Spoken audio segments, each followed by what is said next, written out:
And what's up, everybody? It is a Wednesday edition of the Ysn Power Hour. DJ Yoakley with you, holding up the squares here. We've got, well, let's make sure I get it right. It's Matt Seidel, the head ball coach of the Sebring Trojans. And, of course, we've got the super brain, Scotty Mincher, along with Super Dave, Dave O'Malley. Gentlemen, how are we? Doing good today. You got to turn your mic on. You'll get there. There it is. I hear it. I asked if it was up, and you said yes. I thought it was up. My bad. My apologies. And Ty Bartell joins us. Ty, how are you? Doing good. How are you guys doing today? Wonderful, man. Wonderful. It is National Cheesesteak Day, boys. Cheesesteak Day. Are there any better words in the English vocabulary than National Cheesesteak Day? Because you can get your cheesesteak from Philly. You can get your cheesesteak from anywhere. But my question is, what is the best way to have your cheesesteak, if you even like them? We have some picky eaters here at YSN, and then we have some not so picky eaters here at YSN. With these two on this side of the Foursquare. Dave, do you like cheesesteak, and what's your favorite? I do like cheesesteak, the Philly special, baby. By the way, does Dogs on the Run up here in East Palestine, do they serve cheesesteak? Because place was packed today. I don't know where East Palestine is, but in East Palestine, we have wonderful cheesesteaks, not only at Dogs on the Run, but at Pizza Joe's. Oh, really? Yeah, if you get the steak hoagie, you're in for a treat. I might actually stop at Dogs on the Run after the show and get myself a cheesesteak. I think it's a cheesesteak dog. So like, there's like the hot dog, like it's a twist. It's a twist, a bit of a twist on the cheesesteak. Scotty, how about you? You like cheesesteaks? I do. Ironically, it's something. It's a sandwich that I really do like thoroughly enjoy as I'm eating it every bite. Like I really savor it, but ironically, I don't have them that much for whatever reason. But I remember, I think it was Charlie's Subs, which used to be in the Southern Park Mall. I don't know if it is anymore. I haven't been to the mall in so long. But I would get them from there, and they were really good. And a plug here, DJ, for my sister's sub shop, Dave's Cosmic Subs. They have a really good steak sub there. So well, get in there. There's one in Canfield, right? That's the one. Yep, that's the one in Canfield. So if you haven't had the steak sub, it's kind of like a cheesesteak. You definitely won't be disappointed if you haven't had that sub. So yeah, I'm a fan for sure, and I'm overdue for one. Just like a Reuben, like St. Patrick's Day just passed, and I typically, like, I don't eat Reubens that much, but every St. Patrick's Day, I'm like, yeah, I get to eat a Reuben again. Like, I don't think about it the other days of the year, but it's something that I really do enjoy, and it's the same with cheesesteaks. Pager has never had a cheesesteak, but one gentleman that I know that has had both Philadelphia cheesesteaks is Matt Seidel. Coach, talk to us about cheesesteaks. Yeah, I've been really fortunate to be able to spend quite a bit of time in Philly. One of the companies that I used to rep for was based in Philly, and so taking customers there, obviously the first thing everybody wants is, got to get a Philly cheesesteak. And surprisingly, second on that list is hot pretzels in Philadelphia. But been to Geno's, been to Pat's. There is no better way to order a cheesesteak than to walk into Geno's and tell them you want the cheesesteak with the grilled onions and grilled mushrooms and whiz. I think you're making everybody hungry right now. I know my wife that's guaranteed she's watching right now, and she wants a cheesesteak just because you said onions and mushrooms. That's all it is. Ty, are you a cheesesteak guy? Absolutely. My fiance, actually, one of her favorite foods. So like you, Coach, I've also been up to Philly. I was up to Philly last year. Unlike you, though, I'm a Pat's guy myself. And the way you do it, you go to Pat's, you get it wit onions, and you got to get the cheese with that. You don't do any other thing. You get wit onions, cheese. You don't add anything else. They don't like you ordering anything else. You got to know what you're doing when you go up to Pat's. But I was a Pat's guy over Geno's for sure. I, in fact, hate Philadelphia, so I will probably never have either one of those things. So, with all due respect to, again, my wife's side of the family, who originates from Philadelphia via China, I would rather lick a sidewalk than go to anywhere in Philadelphia right now, because that's just how much I despise. As a Pittsburgh kid, I despise Philadelphia. Geno's wit onions and cheese is undefeated. Amo knows exactly what he's talking about. He's been there. He's been around the block. I don't like how this is turning, boys. I don't like how this is turning at all. My DJ, don't ever lick the sidewalk in Philly. Yeah, I won't have to worry about it because I'll never be there. I will stay like around the city, kind of the West Branch approach to everything. I will go around everything Philadelphia, but never step foot in there. So this is going to happen. You're going to end up in Philadelphia on a big assignment. I can sense it. I don't have to go if I'm the owner of the company.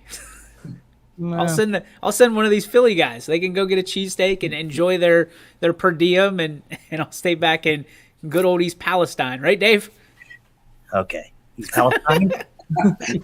Me and Coach will catch us hanging out on that corner where Pat's and Geno's are.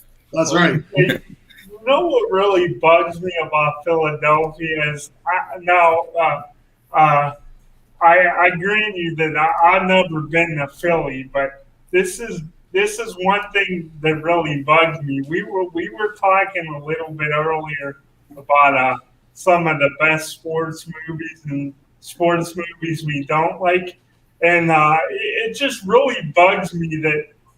Don't get me wrong, I really like the movies, but Rocky Balboa being fictional, yet he gets a statue. What's up with that? He's not even real. I mean, yeah, I guess it's the same way at Disney World. All those fictional characters get statues everywhere, but you got to grasp onto something. And they went a long time. What was it, 76 the last time they won a Stanley Cup? What was the Mark movie, that the Philadelphia Eagle kid? Oh, Invincible. Yeah. Let's make a statue for him. Now, I felt dirty after that movie because I actually was rooting for Vince Papale in that movie. Yeah. Because I'm a Mark Wahlberg fan, one of my favorite actors of all time. But I just can't get behind Philadelphia. You didn't think Nick Foles beating Tom Brady a couple years ago in the Super Bowl you didn't think that was a great story? Okay. I rolled right into that one. Yes, you did, my friend. Yes, you did. Interesting stuff to talk about. But before we get to anything, I want to just go ahead and, if I may, for 1 second, roll this clip.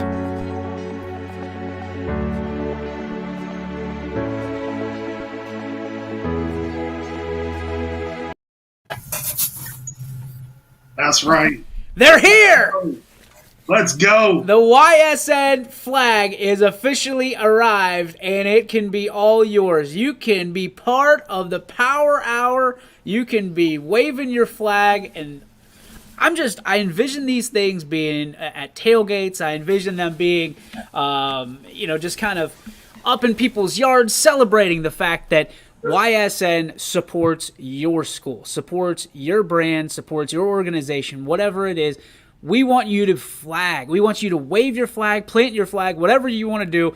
YSN flags now available, and guess what? They're not that expensive. $30, and you get this. It's a 3x5 full flag. So if you want to fly this baby out in the beautiful summer days, listen, I don't even care if you fly it in the rain, because our flag, we go no matter what. We are 24/7, 365. You fly this baby in the rain, she'll take care of it. She'll dry up, because that's what we do. We persevere. And the YSN flag, exactly like that. So make sure you get your hands on your YSN flag. Get your own. Our announcers will have them at the games. They'll even sell you theirs if it comes down to it. If you want one on the spot, $30, it's yours.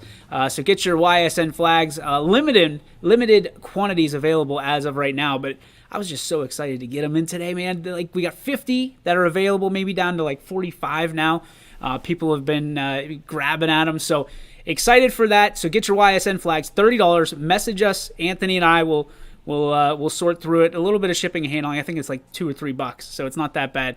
And you can be flying your YSN flag this weekend for baseball and softball and track and field and lacrosse and whatever other spring sports are out there that we don't even know about yet. Ladies and gentlemen, all of that has come to a screeching halt with the news last night of the NHL referee who kind of, I don't want to say it's a whistleblowing situation, but he was caught on a microphone basically calling bogus calls in professional sports. We talked about officials and referees and umpires the other day saying that sometimes they get an authority complex, and this was a perfect roll the red carpet out treatment. How much do you guys think this actually happens? That there is a bone to pick with a team or a player on a team or a coach on a team or some kind of, a referee versus a team because there's bad blood there. How often do you think this actually happens in sports? Dave, you've been around it a long time, and you have dug deep into this kind of stuff. Fortunately, it occurs a lot more than I'm comfortable with. I see it all the time. And I'm going to say this. The whole thing of refereeing may be on its way out. And their technology is going to catch up. And if this leaks out and this is happening, I think they should have fan voting for calls. People a touchdown. Was this interference? And you vote in, and the majority gets the call for America. That's the future of refereeing. Who's the dude that's on the morning show? Ryan and Kelly. Ryan, the hell's his last name? Seacrest. Yeah, Seacrest. So that seems like kind of what his thing is, right? He's usually like, hey, for American Idol, vote. If sports turns into that, we're in big trouble. Big trouble. But you look at what happened last night, we're in big trouble already, don't you think? I mean, I think this happens more and more, and especially with sports betting becoming the norm, this could be big trouble for sports across the board. And I'm talking all the way down to the possibility of high school sports. Matt, talk to me about your situation, how you feel about something like this coming out. Yeah, I think it's sad, honestly.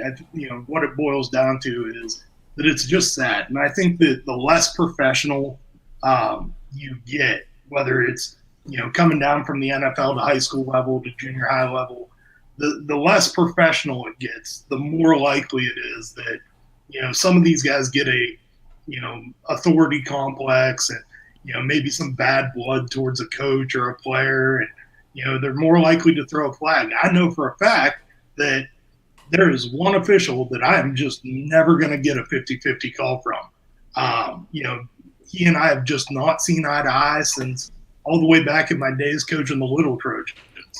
And so, there's just never going to come a day where the 50-50s go my way with that. But it's really, it's just disheartening because you like to think that the officials are there not to impact the game, but just to simply, enforce the rules that exist in the game. And unfortunately, some of these guys, they just take it a little bit too far. This reminded me right away of what was the guy in the NBA that was Tim something, wasn't it? Yeah, Tim something. Tim Donaghy. That was it. Yeah. And I just wonder, how much more does that actually happen? Yeah, I don't know. I mean, that's a great question, and it's a great question that goes kind of full circle. We talked about it, and Drake chimed in saying it probably happens more than people realize, and it spans from high school sports or amateur sports all the way up to professional, and it's a shame because can you imagine a national title being on the line or a state championship being on the line, and one of these calls happens and it's just a phantom call. You see it all the time. You saw it in Remember the Titans because it was due to race, and you see it. But there's – you hope this isn't the case, but you feel like that it is, because there's people, like you said, you're never going to get a 50-50 call. There's people that won't get a 70-30 call. You know what I mean? And they're in favor. So, I mean, Scotty, from your standpoint, where do you sit on this? I definitely kind of a little bit, not totally echoing what Super Dave said, but I do agree as far as I think it's unfortunate that it happens more than we think, DJ. And I know you're not really an NBA fan yourself, DJ, but I think you look at something like the NBA, even really before the Donaghy scandal, which happened in the early 2000s, going back to Michael Jordan, even before Jordan, star players always seem to get more calls in the NBA, and they kind of got special treatment. And I think you look in the as far as the NFL goes, I think this is just my personal opinion. This is something that I don't have as much factual information to base it on, but I think the teams that have established themselves as winning organizations and have winning cultures in the NFL, they're more likely to get a 50-50 call to go their way. And if you remember, DJ, another thing, everybody remembers the egregious non-call that should have been called a pass interference a few years ago in the NFC Championship game, the Saints and the Rams. And if I remember correctly, DJ,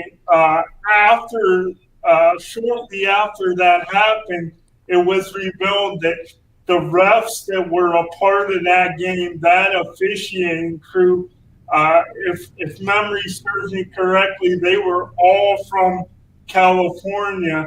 So it does make you wonder sometimes.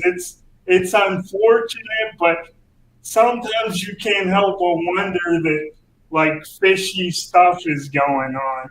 They were all Padres fans. That's what they found out, just like Billy Mack. So, Ty, your thoughts on this? You typically have a I don't know. I don't even want to say you're well-rounded. You have a great sense about you, great head on your shoulders, and you can usually take this and bring some sense to it. What do you have for us today?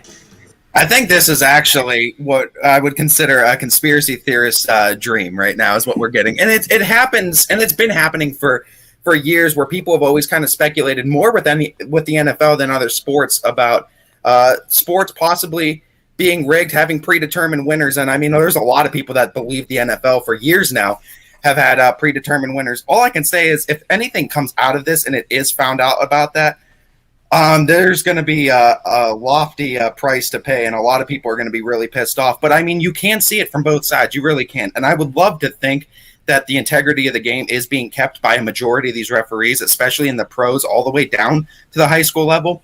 But there's also a part of you that really thinks, money is always one of the biggest talking points in anything, especially at the pro level with sports. So if one guy's jersey is selling some more, it's drawing more ratings to the overall company, like say NFL. Maybe one guy is drawing more, those big names, your Patrick Mahomes, your Peyton Mannings, your Tom Brady's, your big MVP type caliber players. Maybe we want to make sure those guys are healthy the whole season. Maybe we want to make sure that those guys are going to the playoffs because it's drawing more money, more revenue, and more eyes to our product right now. And it's very easy to fall on either side of that scale and really see it from both sides.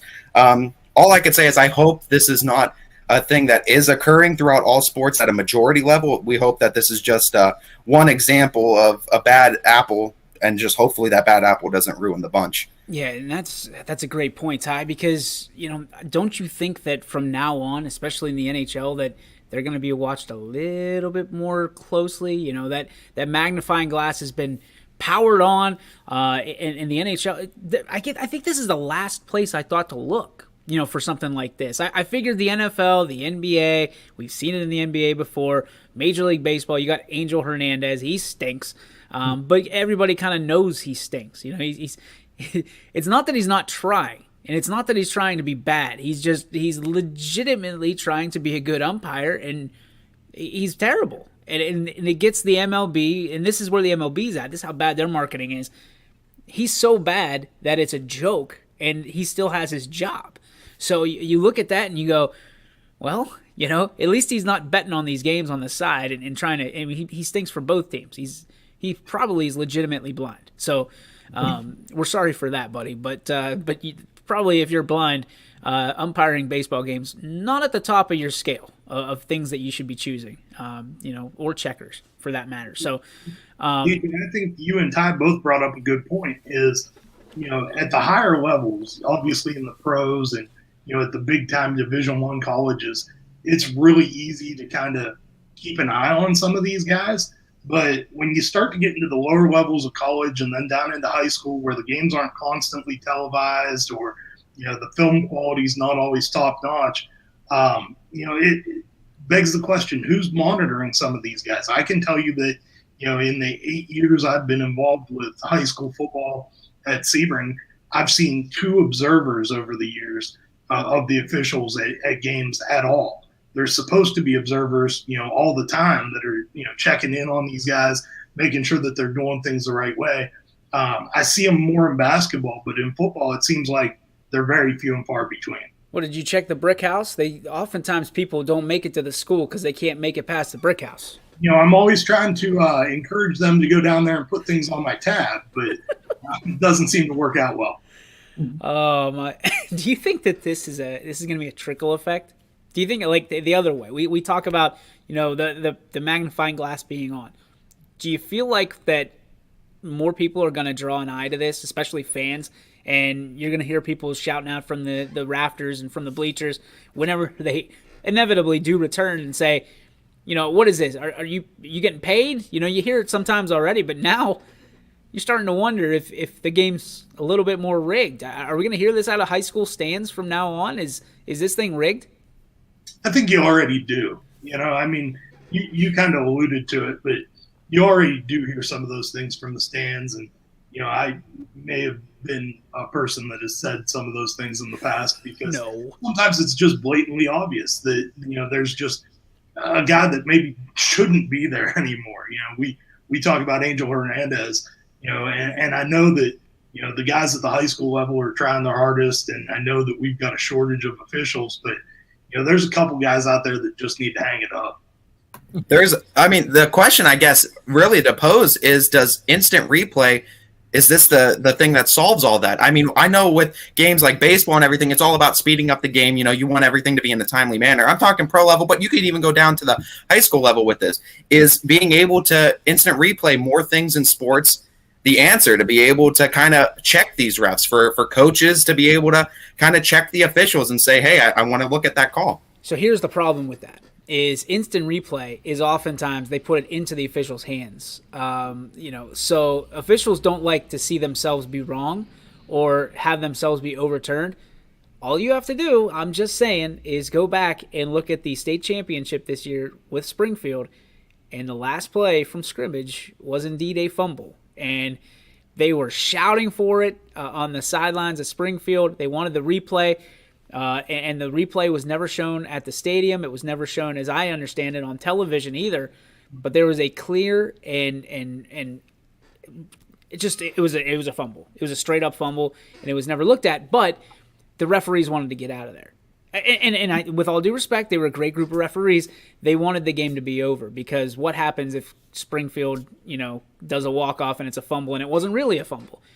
But to your point, Ty, that's why instant replay should be called from above. You know what I mean? It's that 2 minutes at the end of every quarter, I think, and I'm not just talking about this second and fourth in football, that instant replay should be called from the Angels. And they come and they say, listen, we're going to take a look at this. And it's no offense. We just want the call to be right, as opposed to any question, any doubts, any situation. So that's the issue right now, is the referees have to call for the instant replay, and they're not doing it. You would hope that, I mean, the good officials, you would think they want the call to be right. Whether or not they were right or wrong on the field, you would hope that, I mean, the integrity of the official is supposed to make sure that the call on the field is right for the fairness of the game. Well, but also they draw attention to the fact that they're not going to score well on that particular call, right? And I think that having an instant replay should negate any call on the field. Like, if you call for instant replay, that should actually, you should draw a star by your score, because you did the right thing, as opposed to being drawn down a little bit because you made the wrong call. And that's at least from the conversations I've had, that's one of the fears of referees is, in a state championship setting, you may never get another chance to do a state championship because you had a bad call. And they're more happy with, or happier, I don't think more happy is a word, they're happier with having that bad call stand and getting a higher grade on that particular game than they are drawing the attention to the fact that they made a bad call. So it's interesting. We'll look behind the curtain here, and I don't know how many people are actually aware of this, but in high school sports, we've got the ability to rate the officials after the game. And that rating that we give them, it's usually like a 1 through 5 rating. It actually affects whether or not they get postseason games. And so athletic directors and head coaches have the ability to rate all of the officials directly after the game on the official site. The one thing that I've been calling for a couple of years is I wish that there was a place to put comments and maybe attach video to that as well. See, that would be good. That'd be really good. Chris Sigler chiming in here a couple times saying absolutely no. Having replay in college basketball is awful. No way that should be in high school hoops. I disagree here. I disagree. I mean, there was a call actually at a United game where some people thought the clock started early, others thought that the clock started on time, and there was a little bit of a brouhaha right below the announcer's suite there in United. So I would not be against having instant replay, but again, you have to have an instant replay official. Almost, you know what I mean? Not the officials on the floor. You have to have somebody that's completely segregated from those officials, makes the call from the stands or wherever it is. Stands at home, I'm telling you. At home, yeah. So nobody beats them up. I mean, that's I guess that I don't know. It would work the way you're saying it too, DJ, because then you would presume that the replay official also has his own set of cards where he needs to make sure that these calls are right too. So he has no dog in the game to make sure that official on the floor is right. He needs to make sure that he gets the call right as well. So that might be the future and what we're looking at. With the future of streaming the way it is right now, being at all these games, you might as well take advantage, right? Setting up an instant replay with YSN, so that way officials can literally just go and look at the monitor or look wherever YSN set up. You just come over to the computer, and then it's twofold, right? So then we give them the headset, and they can talk through it on the air and say, this is what I'm seeing. And if for some reason we don't have the angle, then the call stands. But I don't know. I like instant replay. Yeah, and I'm with you guys. I think that the coaches' challenges are absolutely awful. I hate them. They take up way too much time. It seems like they just kind of happen out of nowhere sometimes. But I really like, in that last 2 minutes, making sure let's get this 100% right at the end of the game. Or as right as we can do. You know what I mean? Like some calls are going to be so close. You see it all the time, and that doesn't detract from high school or even college. Pros, you see it all the time. But, you do the same thing. And there's calls that you're just absolutely never going to be able to add into replay. Like, you're never going to be able to replay a block versus a charge call. It gets really difficult because there's such a fine line there, and it's such a judgment call by the official. I know that they're doing it a little more in the NBA now and a little bit in college, but to me, that shouldn't be there. That's a judgment call by the official. Did the guy get there? Didn't he get there? Was he set? Wasn't he set? I mean, there's certain calls that I think should not be subjected to instant replay. I don't like being able to do pass interference on instant replay. I don't think you should be penalized for burning an instant replay. So, like if you say that it's a touchdown or not a touchdown, there's been conversation that you can actually draw a flag from the replay as opposed to what you're actually utilizing it for, and I don't like that. I don't think that you should be able to be penalized for instant replay.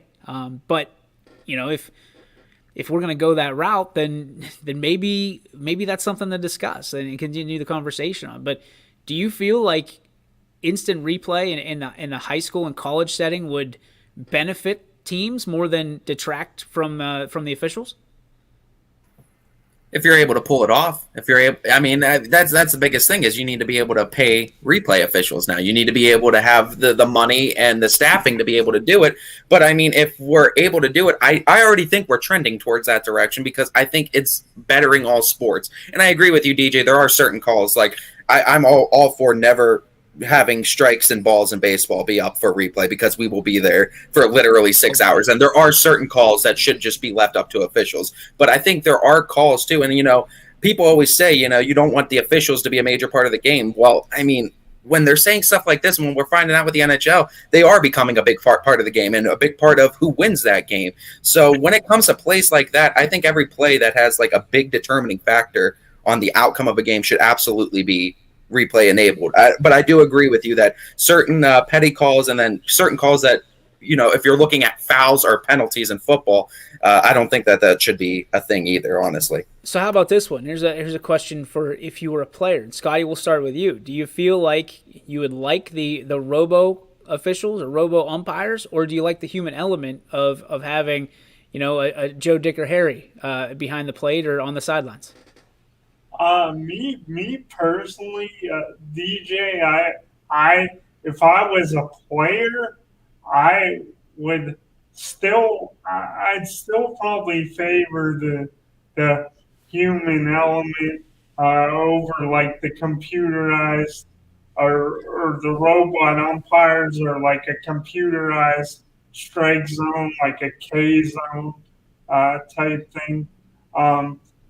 I just think, like, not to go back on, I think we all could agree that more replay, it could be beneficial. Even like Ty said, if you're able to fund it, pay for it on the high school level, I think it would do more good in most cases than harm. But the human element, it's also, it's made sports excruciating for fans of certain teams and players at times, but it also makes it really exciting. I know we've made so many advancements with technology, but I would never want to see the human element just totally wiped out of sports, and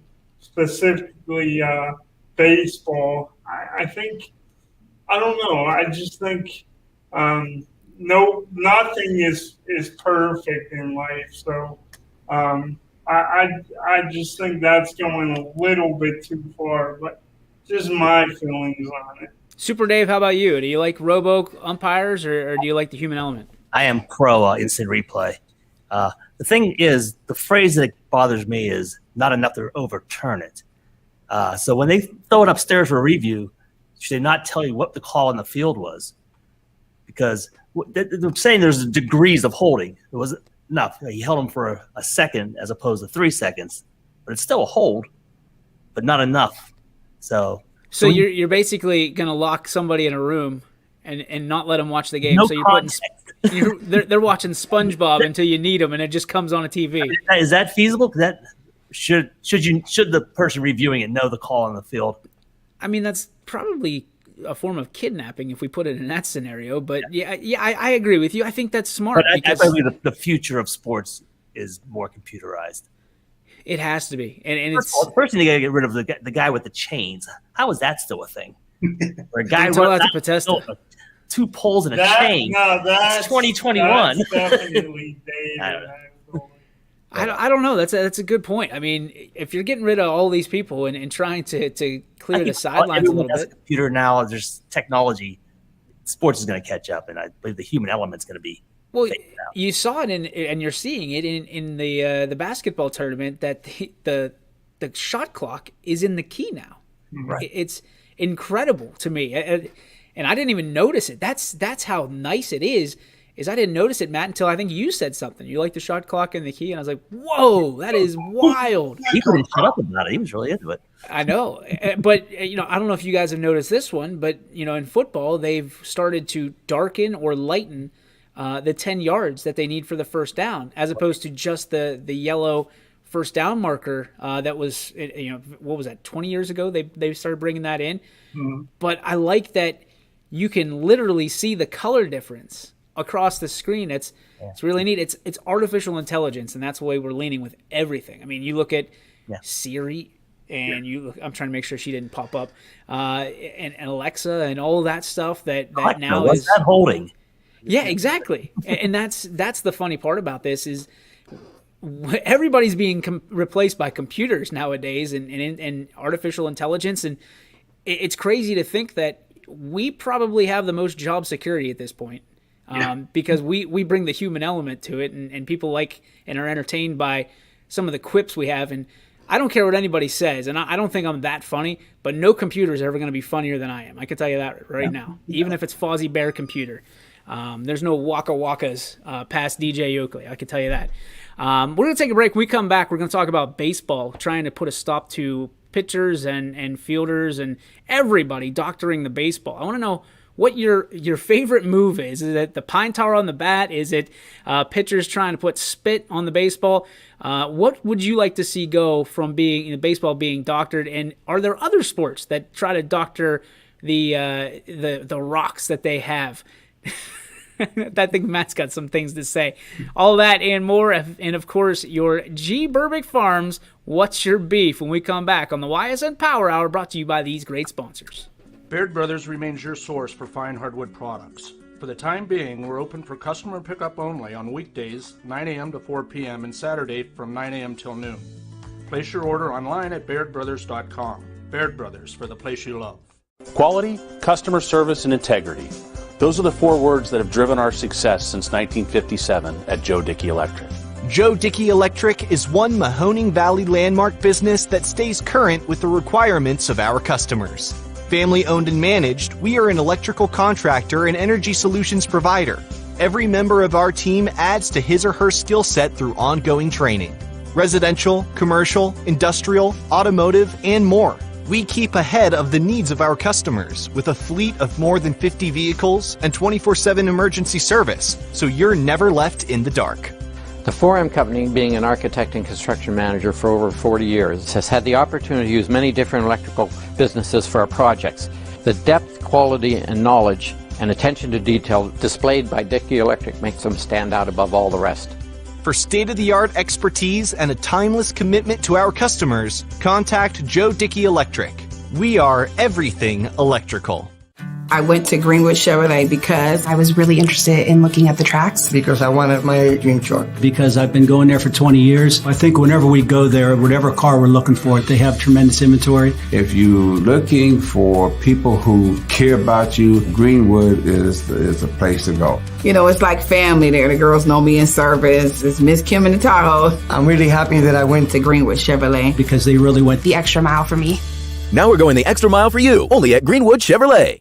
Local teams are heating up the hardwoods, and you can keep up with all the action on and off the court with Five Guys Hoop News all season long on 21 Sports. And you know what that means. It's time to change out some of those commercials because the hardwood has cooled down ever since crowning state champions. Congratulations to those state champions. And, of course, the last one standing here in the Valley, McDonald girls and the JFK boys. Jim Bartell saying AI can be nice, but it will be exploited and scary at the same time. Interesting. Ty, thoughts on this with Papa Bear? I kind of differ on thoughts with that because with the AI, I do like it, and I like the advancements that we have. I like in baseball that we are literally seeing exactly where the ball is thrown in the strike zone. The strike zone's up at all times at some point now. I like the advancements in sports because you got to think, 30, 40 years ago, we barely had a scoreboard, and it would come in and out every few minutes. But now it's all about getting the consumer as much information as humanly possible, and that's where I think AI would be helpful in certain instances. And I've seen things where they've done the strike zone with AI and everything with the plate and having that recorded. I think that is a fantastic idea to get the balls and strikes perfect. I'm a big fan though of definitely having AI in sports to at least some degree like that, because I think the more information and the more chance you have at getting the call right for the consumer is definitely the best. All right, Matt, how about you? I'm just imagining a hacker somewhere sitting there and hacking into the program and, changing the strike zone by, the 16th of an inch to make sure that it's, the ball's in there, or, if they're going lasers for the football line, hacking in and changing where the down to, or the yard to gain line is. I definitely think that there can be an opportunity to exploit it. But that's a chance you're going to take. I don't like the fact that it takes the catcher's skill set out of baseball, right? I was going to ask you about that, because being a catcher, you probably framed pitches over the years. And if you can kind of, when you get a good catcher that's really good at it, and I love that they're teaching kids to sweep the glove up now into the strike zone. They're doing some really interesting things with it. Listen, I sold more frames than Joanne's did when I was in high school and college, and that was the nice thing is that was an ability to be able to receive pitches, but help your pitchers out. And I know what you're talking about. You're talking about the little bounce that they're doing now, where they have their glove down and they almost like bounce it up to catch it. They catch the ball here, but in the sweep that they're bringing the ball up, it looks like they're catching it here. So it buys another, 6 inches or so. But that's what they teach you when you're framing is imagine a catcher's mitt here. You catch it this way. So when you snap it down, you're taking it 6 inches from where my pinky is now to where it is here. Right. That's 6 inches, and that helps a pitcher out immensely at the top of the strike zone. Not that you want to miss high, but naturally if it's up there, and a batter leaves it, you snap down, and there you go. You got 6 inches there for a pitcher. But it takes some of the skill set out of the catcher's hands to be able to do that, because then you're just going to see catchers back there, just receiving. Pop, pop, pop. Pitchers aren't going to be able to sell their pitches. And quite honestly, who do you get pissed at? Like I've never been pissed at my coffee maker because it didn't make me coffee. Usually it's me that didn't push the button. So if you're a pitcher and you miss, you can't be as emotional. And baseball needs more emotion, not less. I mean, Kluber, pitching now for the Yankees is a robot as is. Can you imagine if it's a robot battle between him and an umpire? Like, it's just, error, one of those things where a closer closing out a baseball game, you want that excitement. And I don't think I could ever see a robot strike three, pumping that fist and ringing them up. Like, there's something to that, right? Like, you see that umpire first go like this with 2 strikes, you lose your mind in a close game. You're looking for that. And can you imagine everybody immediately looks to the scoreboard just to see if it's a strike or a ball? It takes something away. So while I'm for it, I love AI. Love AI, because ultimately YSN will be AI. But I don't like it in the case of taking away from the actual events. That's what the one thing that bugs me. I don't want to see robot umpires in high school. Ever. Ever. The other thing is, just real quickly, like, I know I was saying earlier I don't like the idea of robot umpires that much. I do think there's some place for AI in sports, and we should use this technology, but technology isn't perfect either. I mean, there's constantly bugs and errors with even the newest products. So, like, what if these, robot umpires, malfunction or something? Like, there always could be some kind of error. If Y2J happens, or Y2K, not Y2J, Y2J is a wrestler. If Y2K happens during the middle of a baseball game, we are screwed. Yeah. Absolutely screwed. I mean, Ty, you were what, 1? When were you born? 1999? Yeah. Yeah, you were. I mean, you were a product of Y2K. I'm pretty sure. So, like, people, they were telling us to turn our computers off. Like, we weren't allowed to do anything. Anything that had electricity running to it, you had to unplug. For the year 2000, I remember just how scared people were, and remember, like, I was a freshman, just laughing at it. I remember. Do you remember like people loading up on like spam and all that stuff? Like It was basically what we just had: toilet paper, spam, like all this stuff. That's what they do when there's a crazy situation like Y2K or the coronavirus. People, and I still don't know which one was more real. Worry about wiping their ass. Yeah, they're worried about wiping their ass. I don't understand it. I mean, I guess if that's one of the luxuries in life, I've heard it's a luxury in prison. So, if we're going to turn our entire universe into a prison, the American priority in perspective. Toilet paper is your first. I guess I don't understand. I've been in worse situations. About the AI in baseball, I am a huge fan of the home plate umpire. I never want to see it to go away. Every iconic play, every iconic photo, the home plate umpire is the man. Safe. And, plus, his strategy. I know it's cliche, but as long as he's consistent, I'm fine with it. I feel like if we end up with home plate umpire can't go away. No, but that would be the first one to go. You know what I mean? And I will say, though, out of any officiating crew in any sport ever, baseball has to take the cake for the best officials, because I will say most of the time the call is pretty right, I would say, as far as running on the base paths are concerned. Most of the time it's right. And with the instant replay implemented, it's added even more to that fact. I think the percentage of calls they said prior to instant replay, and then the year that after when they implemented it, I think it was somewhere upwards of the 93, 94 percentile of how many calls were right in a season. I agree with you, Ty, but I also think, just from my personal viewing experience in my time watching sports, I don't know, from all the sports I've watched, I also think baseball is by far the easiest to officiate. People might disagree, but I think you look at football, it's a lot of action. The calls they can make and how fast it's moving. Same with basketball. Hockey, same thing. So home plate's probably the most difficult, I would say, because out of all the positions, because I know with the base paths, they're listening for the pop of the glove, and they're watching that base just to see if the foot hit before they heard the pop of the glove. So I do agree with you, Scotty, that on the base paths, yeah, it's probably easier than watching a line of scrimmage or being a back judge or something like that. I do agree with you on that, but I do think the home plate umpire, most of the time, most home plate umpires I've seen in baseball, you get your Angel Hernandez's from time to time, but they are pretty good with the strike zone, and I've seen strike zones be pretty consistent in baseball. Can I show you a Pirates versus Braves game in the 19th inning and just show you how wrong you are right now? Like, I love you, Ty, but I also think those numbers are doctored from the standpoint of how many judgment plays are made during a baseball game as opposed to judgment plays during a football game, right? How many plays do you never hear an umpire during a baseball game? I mean, yeah, there is truth to that. 0. How many plays do you never hear from an official during a football game? You can go plays.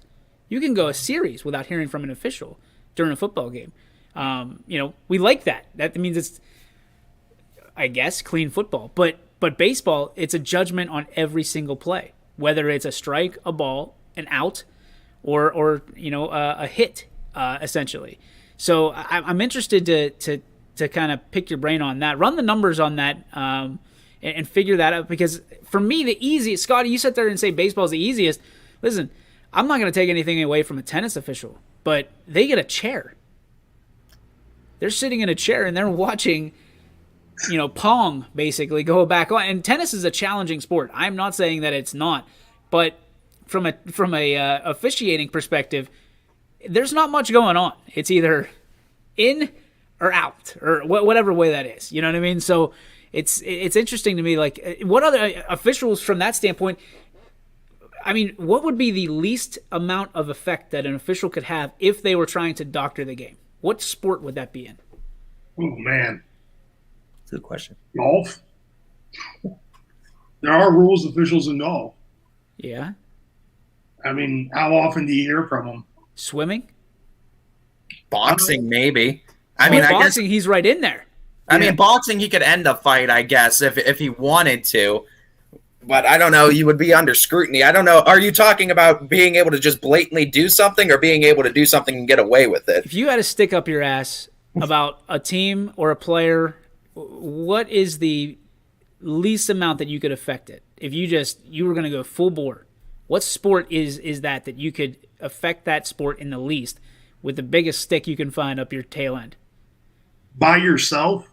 Yes. Volleyball? Track and field, running. Yeah. It's got to be like one of those individualized sports or one where there's just like so many other officials around you. Like, to me, it'd be really hard to doctor a volleyball match just as one official because you've got line judges, you've got another official on the other side. You know, it'd be really hard for the chair official to just kind of, really influence the game himself. Soccer is pretty hard to play effect outside of the given cards because they still have to score and the keeper still has to save. I think that's a great point. It is, but some of those offsides calls can get kind of iffy.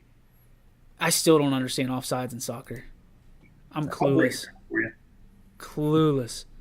Football, not tough. You're part of the crew who gets to come together after a penalty, discuss every call. But again, that it would encourage offsides in soccer. Also, that game is false though, Chris, because I think that we all realize, especially in the coaching profession, that you could call holding on literally every single play of a game. In fact, we teach the legal way to hold, if that's actually a thing. It's kind of one of those trade secrets of football, but we do teach legalized holding and ways to get away with it that the official's not going to be able to see. But I've definitely seen officials be able to impact a football game really easily just by simply throwing a holding flag on 70-yard touchdown run that then has to come right back. We went through it this year where we had a holding call called on 3 consecutive touchdown runs. Maybe don't try to teach legal holding. Well,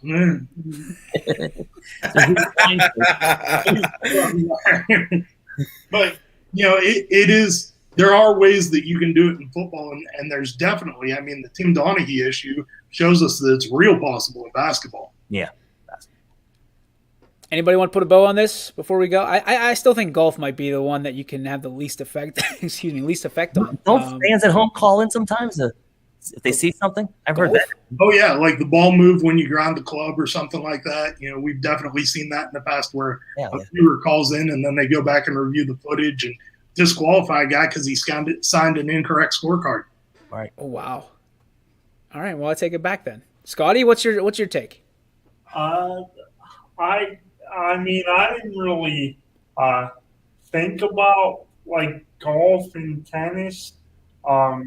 Because I don't I'll watch them occasionally as a viewer, but I've never been a super fan of and watched them religiously. But you're probably right with the golf crew and the people in charge, the officiating. I mean, how often? I mean, I turn on golf for the big time tournaments and the Masters coming up and things like that. But how often do you really hear from them? And I think to disagree with one of our guys that commented, Chris Sigler, who's a big YSN supporter, fan of the show. I think that football, I don't know. I just think there's too many. Like Coach Heidel said, you could call a hold. The officials could call a hold on every play if they want to. And there's the rules are so geared in favor of the offense now, and they have such an they can impact the game and call the ticky tack, illegal contact when there's not really too much there. But yeah, I guess I would have to agree with golf being where, like, the officials don't really, like, their impact isn't as felt. It doesn't really affect the matches. Very good. All right, that will do it for the main portion of the show. We never got to Doctored Baseballs. We'll save that for tomorrow because I really want to talk about that. Looking forward to that one. Yeah, I really want to dig into that one. But we are at the end of the show. We got 2 minutes remaining, so an expedited edition of What's Your Beef, What's Your Filet, brought to you by G. Burbick Farms, proud sponsor of YSN. Visit them on the web at gburbickfarms.com. Ty, take it away. What's your beef, what's your filet? I mean, it's going to be real simple. We just had a huge discussion on it. The NHL referees and any kind of referee that's been involved with stuff like that are meant and hired to keep the integrity of a game, and they flat out don't, whether it be for money or for personal gain or personal reasons. I have no respect for any kind of official that's supposed to be making sure that the integrity of the game and keep a certain found respect for the game intact, and they blatantly disregard that. Attaboy. Matt Seidel, what do you got? Yeah, I'm going with the beef today, and it's not directed to anybody here, anybody in the comments, but I'm just getting really tired of the people that feel like they need to inject their opinion on literally every topic under the sun and have no idea what they're talking about. It's unfortunate that social media has kind of made it, so easy for people to kind of give their opinion where it's not warranted or, not even asked for. Ooh, a little sizzler from the coach. Super Dave, what do you have? My biggest beef in sports right now is the Cleveland Cavaliers management for sitting Andre Drummond for the last month for no particular reason other than they want to trade him, and I'm very unhappy about that. And my filet is that now you have a flag to hang at a half-mast for the end of Big Ben's career. Happy about that. That's a filet. Burn. Wow. You must shop at Dick's a lot. Scotty, what do you got? I guess today's gonna be a filet. It's nothing too crazy. I know I've gotten pretty animated in the past here at the end of shows, but I guess my filet is just I haven't been on the Power Hour since last week, and we seem to start. It looks like me and Super Dave could become regulars on Wednesdays, possibly. But my filet is just getting to be a part of the YSN party for the initial games and the onset of March Madness. It was a great time. And then also just this weather's been phenomenal, and you have so many really, in my opinion, great things happening in sports right now. You have March Madness, baseball and softball right around the corner, and then before you know it, you've already had NFL free agency. You're going to have the NFL draft. You're going to have NBA and NHL playoffs. So many great things. And the thing I'm looking forward to the most is just baseball season and checking out some of these teams that we previewed at YSN in action. And we've previewed them on the YSN Live homepage. So really looking forward to just catching some games that Scene Park and around the area. So that's my filet. I love it, Scotty. You kind of stole my thunder there. I'm excited because we crank it up into high gear starting on Saturday at noon. the spring sports will be underway, and you can find it right here on YSN. We'll be picking and choosing who we're covering during the spring based on availability, based on electricity, based on a lot of things that go along with it. But trust me, we're going to do our best to make sure every team under the banner is covered in some capacity this spring, whether it's baseball, softball, and we'll do some track write-ups as well. So that's going to do it for the YSN Power Hour today. Want to say thank you to Super Dave and Scotty making their Wednesday appearance as new regulars, Dave.